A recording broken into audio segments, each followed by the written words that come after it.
L'œil de l'expert ce matin, c'est Mathias Vargon. Bonjour docteur. Bonjour. Vous êtes médecin urgentiste, docteur en sciences. Vous êtes à la tête des urgences de l'hôpital de La Fontaine à Saint-Denis. Vous êtes aussi chargé de mission à l'ARS, je vais tout lire, et président de l'Observatoire régional des soins non programmés d'Île-de-France. Vous avez publié Hôpital, un chef-d'œuvre en péril, un urgentiste au combat chez Fayard. C'est un livre très personnel. Ce n'est pas, comme vous le dites dans la préface, un énième livre sur l'hôpital va mal. Vous en parlez bien évidemment et on va en parler ce matin, mais c'est aussi votre parcours et puis votre engagement pour ces urgences. C'est ce que vous aviez envie de raconter dans ce livre. Alors, vous êtes marié à une ministre, je l'ai découvert ce matin, Ouais, à une ex-ministre. Je sais pas, on verra. J'ai pas d'infos. Pas d'infos, non. Il n'y a rien qui fuite chez vous. J'en sais rien. Hôpital, un chef-d'œuvre en péril. Oui, c'est un chef-d'œuvre en péril. On a vu plusieurs alertes qui ont été lancées hier. C'est le docteur Marty qui évoquait un été de tous les dangers. L'hôpital va mal. On a reçu ce matin plusieurs communiqués sur un certain nombre de services d'urgence qui vont fermer. À Bordeaux, par exemple, l'hôpital Pellegrin. On a le CHU de Rouen. Tout ce qui est urgence gynéco sont en train de fermer. Et vous le dites assez bien, les urgences dans le livre ne sont officiellement que la dernière roue du carrosse. C'est le cas ? C'est-à-dire que les urgences, elles servent à pallier toutes les carences du système. Donc forcément, ça fait des années que c'est comme ça.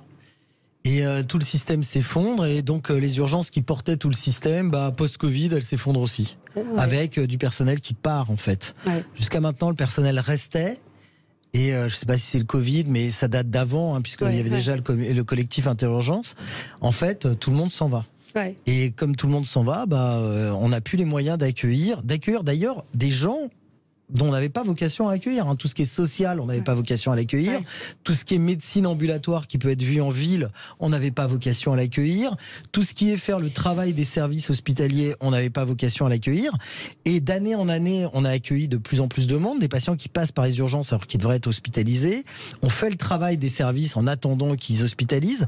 Tout ça, c'est en train de s'effondrer et on en a la conséquence, le tout mêlé au post-Covid, avec la fuite des gens qui s'en vont de leur travail. Pas seulement aux urgences d'ailleurs. Mais qu'est-ce qui s'est passé ? Est-ce que c'est pire qu'avant au-delà de la fuite des personnels ? C'est-à-dire qu'il n'y a plus de médecine de ville non plus forcément attractive ? Non, mais il y a un changement de société. Ouais. Pourquoi dire à des gens qui vont travailler la nuit, qui vont travailler le week-end, qui vont travailler très dur ? Moi, hier, je me suis aperçu finalement que même l'intérim, ils ne voulaient pas venir aux urgences. Je parle du personnel paramédical. Donc ces gens-là ne veulent pas venir aux urgences. Il y a un moment, non seulement il va falloir mettre l'argent, mais il va falloir aussi changer le management des urgences, considérer les personnels paramédicaux de façon différente, plus comme des gens qu'on met là parce qu'ils vont que soigner, leur permettre de s'épanouir dans le boulot, ce qui n'était pas tout à fait le cas jusqu'à maintenant, ce qui n'était pas du tout. Changer le mode de management hospitalier où on a d'un côté les infirmiers, de l'autre côté les administratifs, le troisième côté les médecins. Tout ça, il va falloir le modifier. Puis revoir ce que c'est que la médecine de ville. Moi, je ne suis pas médecin de ville, donc dès qu'on touche à la médecine de ville, ça pousse des hauts cris parce que moi, je suis médecin hospitalier. Mais enfin, à un moment, on ne peut pas se plaindre de voir que des rhumes. Et dès qu'on dit les rhumes, ils vont aller chez le pharmacien, hurler à l'ubérisation. Il va falloir qu'on se répartisse la tâche, non seulement parce qu'il n'y a pas assez de médecins, mais ça c'est le côté négatif. Il y a le côté positif, c'est-à-dire permettre à des infirmières, permettre à des kinés de voir des patients, de valoriser leur expérience, la valoriser en étant diplômé, faut pas faire n'importe quoi, mais de se valoriser et de voir un peu plus de choses, comme c'est le cas partout ailleurs. On est dans un pays à une organisation obsolète. Oui, mais c'est le cas, vous le dites, c'est le cas partout. Mais on est très conservateur. Tous ces métiers qui étaient des métiers de passion, d'engagement, vous le remarquez aussi certainement chez les médecins. C'est-à-dire qu'ils n'ont plus envie d'avoir la vie qu'avaient forcément leurs aînés. Mais c'est normal. Oui. Mais la vie de leurs aînés, elle n'était pas... c'était un peu plus cool quand même. Ouais. Moi, j'étais urgentiste, ça fait très longtemps que je suis urgentiste. La nuit, on dormait. Ouais. Là, maintenant, on dort plus. Il fallait voir la tête des médecins, de mes collègues qui sortaient de garde ce matin. Ils ne dorment plus. C'est l'enfer. Et ça n'est pas uniquement parce qu'on parle du vieillissement de la population, c'est pas tout à fait vrai. Les patients que moi je voyais avec 65-70 ans qui étaient des vieux, Il y a 30 ans, 65, 70 ans, vous n'êtes plus des vieux. Donc, ils ont 85 ans, les vieux, pour parler des personnes âgées. Donc, on est dans ce site-là. Il faut tout changer. C'est dramatique. On arrive au bout. Mais ça fait longtemps qu'on sait qu'on est au bout. Alors, voilà. Puis, on a eu le Covid en plus. Alors, le Covid, ça a été une explosion. C'est un tsunami qui a finalement fini de tout raser. Et les gens se disent, OK, moi, pendant le Covid, j'étais à l'hôpital, j'ai travaillé. Quelle récompense j'ai eu? Pas seulement financière, pas seulement financière, mais sur les conditions de travail. Et puis après, tout le monde, faut voir, la société, elle vous explique que vous êtes un peu con si vous travaillez la nuit, que vous êtes un peu con si vous travaillez le samedi et le dimanche, que si vous n'arrivez pas à prendre vos vacances quand vous voulez, vous êtes un peu con. Bah, les gens, ils disent, moi, j'en ai marre d'avoir ce boulot à la con. Mais il n'y a pas que nous. Moi, j'ai vu hier un reportage sur les serveurs. Oui, les serveurs, tout ce qui est métier de l'hôtellerie. Chez nous, c'est encore plus dur parce que je voyais le reportage, les gens disaient, ah oui, moi, je me suis présenté, on m'a juste demandé si je savais porter un plateau. Chez nous, pour embaucher un brancardier, il faut des diplômes. Pour un brancardier. Donc, en plus, c'est des gens qui ont des diplômes. Donc, même si on décide demain d'embaucher des gens, on les embauche pas demain. Non, parce qu'il faut les former. Donc, c'est pour.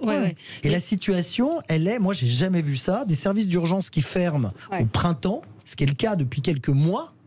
En Île-de-France, mais aussi dans les régions. Je n'avais jamais vu ça auparavant. Et ça ferme. Et pas seulement à cause du personnel médical, mais aussi et beaucoup à cause du personnel non médical, les aides-soignants, les infirmiers. Et ça, j'avais jamais vu ça. Et cet été, oui, ça risque d'être catastrophique. Oui, on voit l'hôpital Saint-Louis. On a reçu ici un des médecins de l'hôpital Saint-Louis. C'est pas le pire. Saint-Louis, c'est pas le pire. C'est celui qui a été médiatisé. Mais c'est un petit hôpital. Il n'y a pas un gros service d'urgence. Non, mais là, je parlais de l'hôpital en général. C'est-à-dire sur les. Puis c'est l'AP. L'AP, c'est très particulier aussi. Il y a un fonctionnement très particulier. Oui, c'est un énorme paquebot. C'est très particulier. Moi, je suis pas à l'assistance publique. Je suis dans un hôpital un hôpital général avec et c'est compliqué aussi, alors qu'avant c'était beaucoup plus fluide. Oui. Alors Stéphane Duny, pourquoi avoir laissé entrer le privé dans le public? Non, ça c'est pas le problème là. Le privé, il rend service aussi. Faut arrêter. Ça c'est.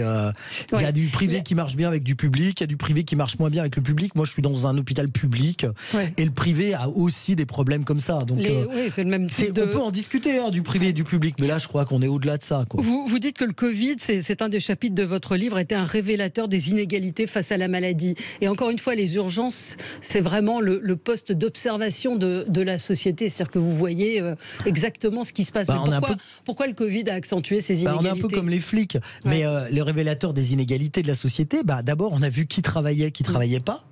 Et c'est les pauvres qui ont continué à travailler, soit déclarés, et pire, les non déclarés, parce qu'ils n'avaient pas le choix, il n'y avait pas de chômage partiel pour eux, pas de Netflix. Et puis, nous, on a vu arriver des gens qui étaient pauvres, parce que le Covid, il a touché les plus pauvres. Parce que l'obésité est plus répandue, les maladies cardiovasculaires sont plus répandues chez les gens qui sont pauvres. Et donc, ça les a touchés de plein fouet. Et puis aussi, ils sont peut-être un peu plus sensibles au discours anti-vax. Et on a vu qu'on avait beaucoup de patients qui étaient... Ça a été extrêmement compliqué de vacciner en Seine-Saint-Denis. Parce qu'il y a des discours anti-vax, qui soient religieux, qui soient laïcs, qui soient complotistes, Facebook. Enfin, tout le monde a Facebook. Même si vous arrivez d'un pays étranger depuis 6 mois, vous êtes sur Facebook. Et c'est là-dessus que ça s'est répandu. Et vous en voulez beaucoup à ceux qui ont manipulé ou en tout cas instrumentalisé. J'en veux non seulement à ceux qui ont instrumentalisé, à ceux qui ont raconté n'importe quoi pendant le Covid, et notamment les médecins et les scientifiques qui ont raconté n'importe quoi, sachant qu'ils racontaient n'importe quoi. C'est ça. Quand j'ai dit ceux qui ont fait leur beurre du Covid, les hommes politiques qui les ont suivis aveuglément. Moi, je veux bien qu'au mois de mars, on savait pas 2020, on savait pas trop où on allait. Mais là, on a encore des anti-vax chez les hommes politiques et les journalistes aussi qui n'ont pas fait le travail, pas tous, qui n'ont pas fait le travail de trier le bon grain de livret, mais qui ont fait du buzz. Et on a fait énormément de buzz avec des gens qui venaient sur les plateaux, qui présentaient bien, qui parlaient bien et qui étaient des rassuristes. Et on s'est dit il faut rassurer la population. Mais ces gens-là ont répandu les graines de la désinformation. Ce matin, vous êtes dans le Parisien où vous exprimez. J'ai pas lu l'article. Vous êtes contre la réintégration des soignants non vaccinés. Bien sûr. Les arguments qui sont en faveur de cela, c'est de dire on manque de personnel. Et je trouve que vos arguments sont tout à fait entendables parce qu'a priori, on se dit oui, aujourd'hui, le virus est moins virulent, on peut contaminer même si on a été vacciné. Vous avez une position qui est extrêmement ferme sur ce sujet et qui est. Alors moi je m'attaque pas aux gens non vaccinés. Moi j'ai des collègues qui sont pas vaccinés, qui sont des gens charmants. mais qui ont été contaminés par cette désinformation. Le problème, c'est la prochaine fois. Comment on fait pour revacciner ? On ne pourra plus vacciner puisqu'on aura fait rentrer des gens. En fait, c'est comme de la loi. Quand on ne respecte pas la loi, plus personne ne la respecte. Ouais. Donc vous dites, si on envoie ce signal de dire on réintègre des soignants qui ont refusé de se soigner, ça veut dire... Qu'on fait refuser. Ouais. Et puis, ça veut dire que c'est des gens qui n'adhéreront pas forcément à la médecine. Ouais. C'est problématique. Et par ailleurs, c'est bidon cette histoire. C'est quelques milliers de soignants. Ça n'a strictement rien à voir avec la crise qui traverse l'hôpital. Oui, c'est ce que vous dites. C'est que ça ne changera rien, en fait. Non, parce qu'on entend ils sont partis à un moment où on avait besoin d'eux. Ils vont pas revenir à un moment où on a besoin d'eux. Ouais.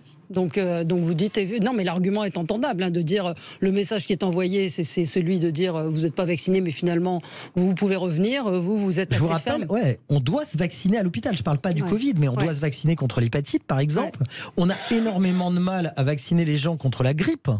La grippe, c'est une galère de vacciner les soignants contre la grippe. Donc demain, si on a un variant plus virulent, on aura quoi ? Les gens diront je me vaccine pas. Nous, on a un tas de gens qui se sont vaccinés entre guillemets contraints et forcés. Ils l'ont fait soit parce qu'ils avaient besoin de gagner leur vie, soit parce qu'ils voulaient rester à l'hôpital.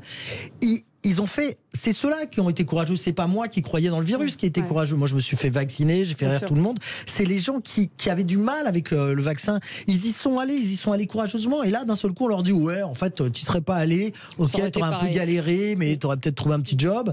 Et là, on te réintègre. Et peut-être même qu'on va te rembourser les mois où t'étais pas payé. Non, mais là, dans ces cas-là, tout le monde se tire de l'hosto. Donc votre position, elle est claire. Certains disent ça, et puis on vous répond. Et les effets indésirables du vaccin, ça fait partie. Alors maintenant, faut arrêter. Quels effets indésirables du vaccin? Vous voyez quand même tous ces gens qui continuent à se répandre dans les médias. Le Clamoxyl, ça a des effets indésirables. Un antibiotique le plus donné. Le Doliprane, ça a un effet indésirable. N'importe quel médicament a un effet indésirable. C'est le propre du médicament. Donc oui, il y a des effets indésirables avec le vaccin. Beaucoup moins que ce qu'on a raconté, mais beaucoup moins. Et il y a plus d'effets indésirables parce qu'on parlait de la protéine spike. C'est le truc. On a beaucoup plus d'effets indésirables avec le Covid, des Covid longs. Moi, ça fait 1 an que j'ai une anosmie, donc je ne sens rien, je ne goûte rien. C'est pas le vaccin qui m'a filé ça, c'est le COVID. Et toutes les maladies cardiovasculaires. Vous avez été contaminé avant d'être vacciné. Et toutes les maladies cardiovasculaires qu'on reproche au vaccin, elles sont 10 fois, 100 fois plus importantes avec le Covid qu'avec le vaccin. Mais ça, je pense que ça sert à rien de discuter avec, d'argumenter avec des gens. Mais enfin, vous êtes aux urgences, vous avez vu les gens arriver. Mais si, moi je continue d'argumenter, malgré les menaces, malgré les insultes. Vous avez été menacé. Mais je continue d'argumenter parce que sinon, c'est laisser le terrain à la désinformation, aux extrêmes, aux populistes. C'est de la politique aussi. La politique, c'est être là, camper sur ses bases et affirmer ce qu'est la science et la santé publique. Et moi, je suis dévasté par l'attitude des politiques sur la vaccination, par lâcheté. C'est-à-dire qu'ils n'ont pas les politiques, mais le ministre de la Santé, il a été. Non, mais Véran, il a été clair. Véran a été clair. Le PC a été clair à ce moment-là. Le PS a été clair aussi sur l'obligation vaccinale. Le PC a été le premier à se déclarer pour l'obligation vaccinale. Bon, maintenant, on verra ce qu'il en est. Il y a d'autres partis qui n'ont pas du tout été clairs, voire qui ont poussé au populisme. Les plus connus, c'est l'extrême droite avec Philippot. Mais on a vu Zemmour, on a vu Le Pen récemment. Là, on a vu Caroline Fiat. On a vu comment il s'appelle Mélenchon. Mélenchon qui parlait de Picard à propos des vaccins. Enfin, tout ça, c'est de la désinformation. Tous ces gens-là ont participé à ce mouvement et ils en sont responsables. Qu'est-ce qui fait que vous tenez aujourd'hui, vous? Mais j'aime mon boulot. On verra bien combien de temps je tiendrai. Mais j'aime mon boulot. Je trouve que c'est important de faire le service public hospitalier. En Seine-Saint-Denis, je trouve que c'est important. Je trouve que c'est important d'avoir des services d'urgence qui reçoivent les gens. Maintenant, peut-être que demain, j'aurai plus d'infirmières, donc je pourrais pas tenir mon service. Mais c'est à ce point-là? Ah oui, c'est tout à fait à ce point-là. Les gens, ils sont en train de craquer. L'hôpital de Rouen, apparemment, c'est une infirmière qui assure les urgences gynéco. C'est-à-dire qu'il n'y a plus personne. Alors les urgences gynéco, c'est plutôt des sages-femmes. Et dans mon hôpital, qui est une maternité de haut niveau, eh bien, on a réduit les accouchements parce qu'il nous manque énormément de sages-femmes. Mais comme dans toutes ces maternités. Vous avez des enfants, ils ont envie de devenir devenir médecin ou pas ? Aucun de mes 3 enfants ne sera médecin, mais pas seulement.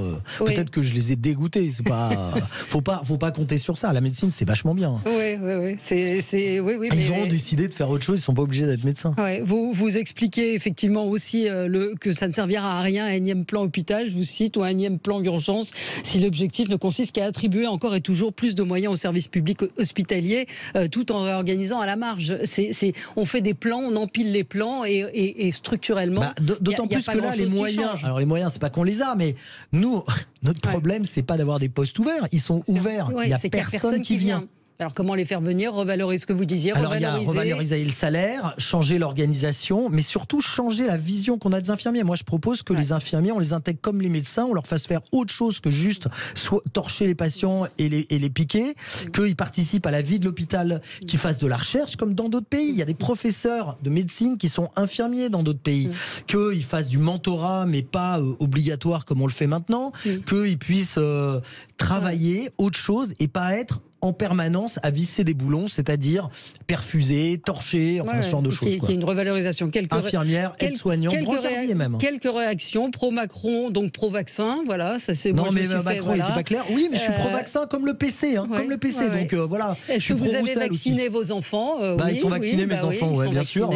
Voilà, donc on essaye de... Non mais pro-Macron, là, il y a un moment, il faut arrêter. C'est la réduction à la nullité dialectique. Absolument. À chaque fois, Macron, que ça soit Macron ou pas. Moi, je suis pro-Roussel, du coup, puisque c'est le premier qui a été pour la vaccination. Je suis pas trop suspect de voter communiste, mais il a eu raison et le PS a eu raison. Et les autres partis de gauche n'ont pas eu raison. Il y aurait beaucoup à dire et ça. LR s'est jamais prononcé pour la vaccination obligatoire non plus.